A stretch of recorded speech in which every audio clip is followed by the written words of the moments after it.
La SCAM, la Société civile des auteurs multimédia, est une société de gestion des droits d'auteur créée en 1981. Comptant plus de 35 000 membres, elle réunit des métiers variés, tels des réalisateurs, des journalistes, des écrivains, des traducteurs, des vidéastes et bien d'autres.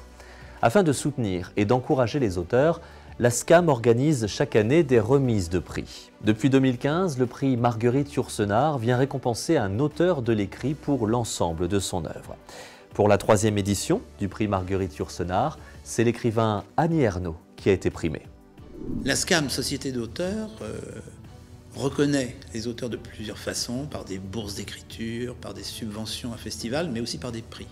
Jusqu'à présent, dans le domaine de l'écrit, le prix Joseph Kessel, le prix François Billedou, dont le nom montre bien que c'était des prix d'une certaine façon spécialisés, restaient l'espace d'un grand prix général. Et nous avons décidé qu'il couronnerait, sous le nom de Marguerite Yourcenar, nom qui convenait parfaitement à ce projet, l'ensemble d'une œuvre qui devient d'ailleurs un œuvre à cette occasion. Et nous avons souhaité qu'il fût très correctement doté sur le plan financier, ce qui est quand même pas négligeable à côté du symbole, du nom de Marguerite Yourcenar. Nous avons été très heureux que les héritiers de Marguerite Yourcenar soient d'accord. La première année, c'est Pierre Michon qui a été couronné. La seconde année, Hélène Cixous. Cette fois-ci, c'est Annie Ernaux. Je pense que c'est des noms à peu près incontestables.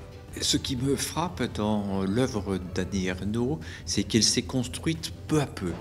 D'abord à coup de petits livres qui étaient remarquables, comme La Place ou La Honte, mais qui peut-être ne donnaient pas immédiatement le sentiment de toute l'ampleur de cette œuvre.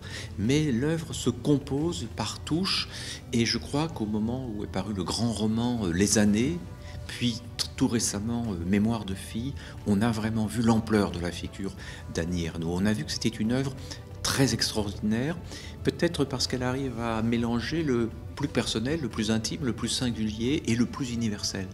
Elle a parlé au nom de beaucoup de femmes de sa génération, mais je dirais par-delà les femmes, peut-être au nom d'une certaine idée de conscience sociale. Elle est presque sociologue à certains moments, parce que depuis son premier livre qui s'appelle Les armoires vides jusqu'à ces derniers, on dirait qu'elle relève tous les détails de sa vie, à la fois de sa mémoire, mais aussi des classes sociales qu'elle a traversées. Et sa grande tâche, disons, c'est ce qu'elle a voulu faire, c'est rendre compte de ce milieu social dont elle est issue. On sait, parce qu'elle a décrit beaucoup dans ses livres, que ses parents tenaient une épicerie, café. Et tous ces livres, c'est en ça qu'ils forment vraiment une œuvre, parce qu'ils sont tous soudés entre eux, ils se complètent, ils se surveillent presque, ils se répondent, il y a des échos entre chaque scène presque des livres depuis le début. Le lundi 4 décembre prochain, au Théâtre du Vieux Colombier à Paris, une soirée est proposée par la SCAM autour d'Annie Ernaux. Soirée que vous pourrez vivre en direct sur Web TV Culture. Elle y évoquera son parcours, son écriture, ses envies, le tout ponctué par des lectures du comédien Emmanuel Noblet. Web TV Culture est partenaire de la SCAM pour le prix Marguerite Yourcenar.